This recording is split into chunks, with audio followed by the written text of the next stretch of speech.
Bonsoir à toutes et à tous. Merci d'être au rendez-vous pour cette nouvelle édition du vendredi 23 septembre 2022. À la une de l'actualité, dans le cadre de la participation de Madagascar dans la conférence des Nations Unies, le président de la République Andry Rajoelina a rencontré hier le secrétaire général des Nations Unies Antonio Guterres. Une rencontre qui a mis l'accent sur la crise mondiale et l'environnement. Les détails avec Judika El-Ranjanirin et Eraslu Farmanan. Le voyage du président de la République Andry Rajoelina à New York pour assister à la 77e conférence des Nations Unies a eu des répercussions positives sur Madagascar. Son appel à la mise en place d'un fonds vert climat, déjà déclaré pendant la COP21 et la COP26, a été accepté. Le président Andry Rajoelina a été reçu par le secrétaire général Antonio Guterres et durant cette rencontre, ce dernier a déclaré que Madagascar fait partie des pays qui vont bénéficier du Fonds vert climat qui atteindra 100 milliards de dollars. Par ailleurs, dans toute l'Afrique, Madagascar est le 5e pays à terminer le plan national d'adaptation et ne devrait pas attendre plus longtemps pour bénéficier du Fonds vert climat. La rencontre s'est concentrée sur la crise mondiale, la reprise économique et surtout sur l'environnement et le changement climatique. Il a été décidé ainsi que l'UNEP, ou l'Agence des Nations Unies pour la protection de l'environnement, ouvrira bientôt ses portes à Madagascar. En économie, l'aflatoxine est une mycotoxine qui altère la qualité de l'arachide. Toutefois, nombreux sont les agriculteurs qui ne connaissent pas encore cette sorte de champignon. L'aflatoxine est également nuisible à la santé humaine. Dans cette optique, les 23 et 24 septembre 2022, à Antananarivo, des experts internationaux se réuniront avec les producteurs d'arachides de la région de Bekille pour mettre au point un plan d'action afin d'améliorer la qualité de leur production, notamment diminuer le taux résiduel d'aflatoxine. Michel Hakoutsan. La partie sud de l'île, en l'occurrence Bekille et Mbuvumbe, est l'une des localités productrices d'arachides à Madagascar. Près de 60% de la production d'arachides sont atteintes d'aflatoxine selon les producteurs. Les graines d'arachide contenant des niveaux élevés d'aflatoxine sont noirâtres avec un goût amer et plus léger que les graines saines. La consommation des arachides contaminés peut également nuire à la santé humaine. À cause du dérèglement climatique, la hausse du taux d'aflatoxine dans les arachides a pris de l'ampleur d'après les explications des producteurs. D'une manière générale, la non-maîtrise des techniques adéquates favorise également le développement de l'aflatoxine. L'arachide à faible taux résiduel d'aflatoxine produite dans la partie sud de Madagascar permet de pérenniser la production du complément alimentaire Kapiknaka, produit par NutriSud et l'association Fiti à Fort-Dauphin et distribué dans des écoles à Anos et à Ndjoui pour prévenir la malnutrition dans ces régions. En effet, aujourd'hui, l'arachide est importé. Cela permettra de renforcer les filières agricoles arachides et d'apporter des débouchés durables aux producteurs du Grand Sud, notamment à l'OPR de Bekille. Donc en fait, il y a des solutions dont nous avons des experts internationaux avec nous qui ont déjà travaillé dans plusieurs pays d'Afrique et d'Asie et qui ont réussi à éradiquer ou diminuer fortement la présence d'aflatoxine. Et donc ces solutions sont disponibles grâce à un projet qui démarre, qui s'appelle Mitombo 2, qui est financé par la Fondation Mérieux et donc Monaco, la principauté de Monaco, et qui, avec les partenaires, donc Fiti, Fiarine, le défi, donc le ministère de l'Agriculture et de l'Élevage et d'autres partenaires possibles en synergie. Donc ce projet va permettre sur 3 ans en fait d'essayer de réussir à rendre les arachides du Sud propres à la consommation pour des produits manufacturés en fait qui sont faits aussi dans le Sud. Donc grâce à ça, on va pouvoir arrêter d'importer ces arachides qui sont utilisés sur les produits qui sont fabriqués pour les cantines scolaires dans le Sud, en prenant ces arachides locales et en développant des revenus pour les producteurs d'arachides. En 2 jours, des experts internationaux se réuniront avec les producteurs d'arachides de la région de Bekille pour mettre au point un plan d'action afin d'améliorer la qualité de leur production, notamment diminuer le taux résiduel d'aflatoxine. Ce projet est financé dans le cadre du projet Mitumb deuxième phase par la Fondation Mérieux et la coopération internationale de la Principauté de Monaco. Le comité national qui va coordonner les travaux de mise en œuvre de l'économie bleue a été installé aujourd'hui à Al Arbi.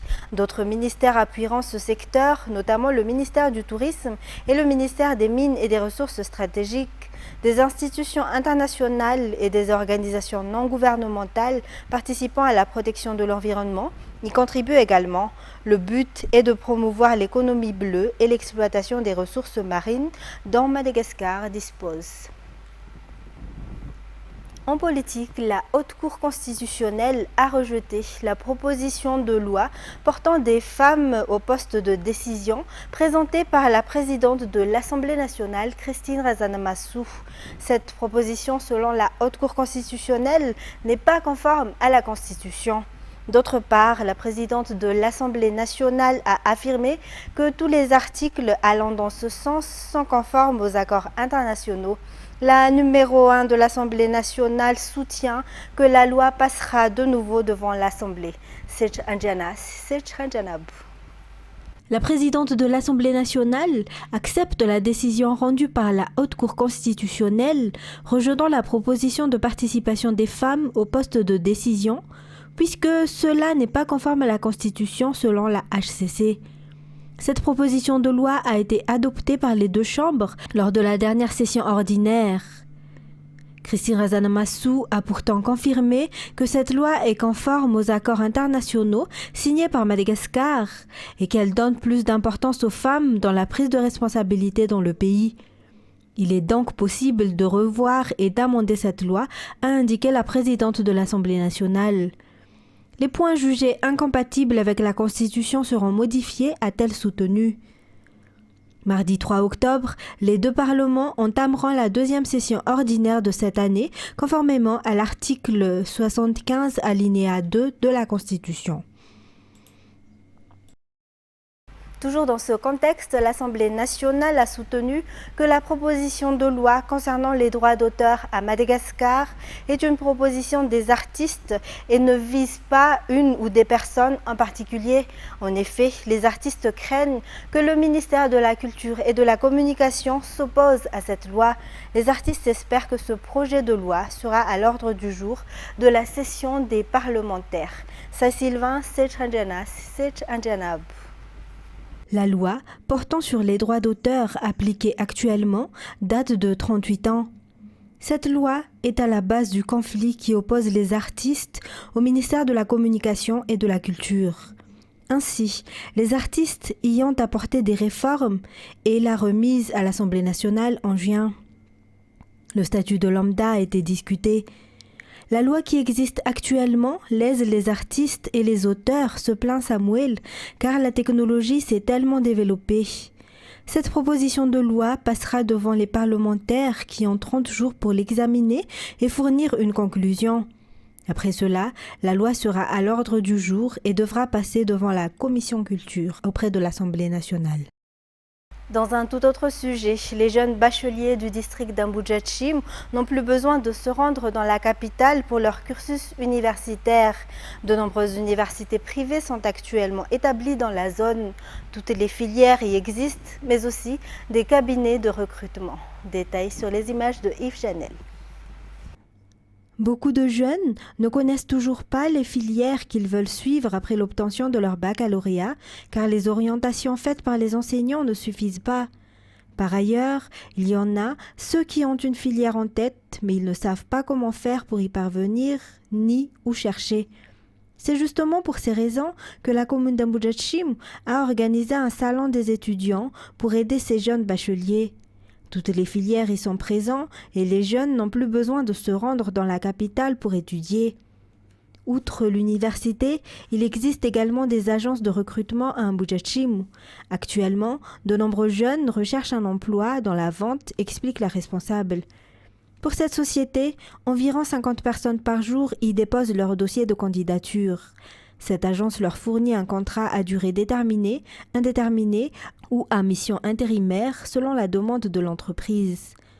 Au cours de ce salon qui dure 2 jours, les universités privées proposent de nombreuses offres pour les étudiants qui viennent au Chanpuknul Ambujachim. Et puis la deuxième vague de distribution de vaccins par le gouvernement s'est poursuivie aujourd'hui dans le 5e arrondissement. L'objectif est de soulager la population face à l'inflation actuelle. Fanjasena Mireille sur les images de Yves Janel. 5000 habitants du 5e arrondissement ont reçu aujourd'hui la deuxième vague de vaccins au Colisée d'Atsunzumbe. Les familles les plus vulnérables dans les Fuktan du 5e ont reçu cette subvention gratuite émanant du gouvernement. La liste des bénéficiaires a été élaborée avec les responsables du Fuktan et les élus. Selon le député IRD Nevraouldine, environ 10 000 bénéficiaires ont déjà reçu cette aide depuis la première phase de distribution. Aucun district ne sera oublié par l'État dans cette distribution de vaccins. Et on passe aux actualités internationales où près de 10 000 personnes se sont portées volontaires pour être mobilisées pour l'offensive en Ukraine ces 24 dernières heures après l'annonce de Vladimir Poutine, a affirmé jeudi 22 septembre l'état-major russe. On est encore loin des 300 000 personnes que souhaite Vladimir Poutine. France 24. Des larmes et des réservistes de l'armée russe embarquant dans des véhicules, direction le front ukrainien. Sur les réseaux sociaux, les images de ce type circulent depuis mercredi. Au micro d'un média russe, cet appelé témoigne. Je n'ai jamais servi dans l'armée, je n'ai jamais été un conscrit, je n'ai aucune expérience militaire. Je vais y aller, est-ce que j'ai le choix? Si je n'y vais pas, je serai poursuivi. Une séquence qui illustre le flou autour de la mobilisation décrétée mercredi par Vladimir Poutine. L'armée russe dit avoir recruté 10 000 personnes sur les 300 000 souhaités par le Kremlin. Tous les moyens sont bons pour attirer de nouveaux volontaires. Le chef de la Crimée annexée promet aux candidats l'équivalent de plus de 3 000 €. Chers Criméens, j'ai décidé que chaque résident mobilisé recevra une aide financière de 200 000 roubles, payée en une fois. Il s'agit d'une mesure de soutien pour nos combattants et nos familles. L'appel à la mobilisation effraie une partie de la population. Alors que des manifestations ont été réprimées dans toute la Russie, de nombreux habitants tentent de fuir vers des pays frontaliers, dont la Finlande. Je suis réserviste, donc j'aurais probablement été mobilisé. N'importe quelle personne censée être opposée à la guerre et ne veut pas tuer ou être tuée. Une réticence sur laquelle insiste le président ukrainien. Volodymyr Zelensky a encouragé la population russe à se rebeller contre la mobilisation. Et il y a environ une semaine à Izium, dans le nord-est de l'Ukraine, 440 corps étaient découverts après la libération de la ville des mains des Russes. Des enquêtes sont en cours pour tenter de déterminer les circonstances de leur mort. Experts et policiers sont sur place. France 24. Un corps est exhumé de sa tombe. Commencent alors les premières constatations. D'abord, les vêtements. Survêtements synthétiques. Une tenue civile. L'homme présente des blessures aux parties génitales.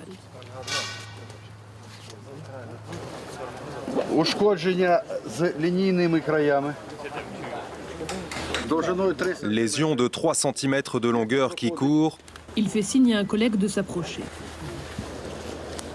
Le long du scrotum. Les experts, perturbés, finissent par demander une pause.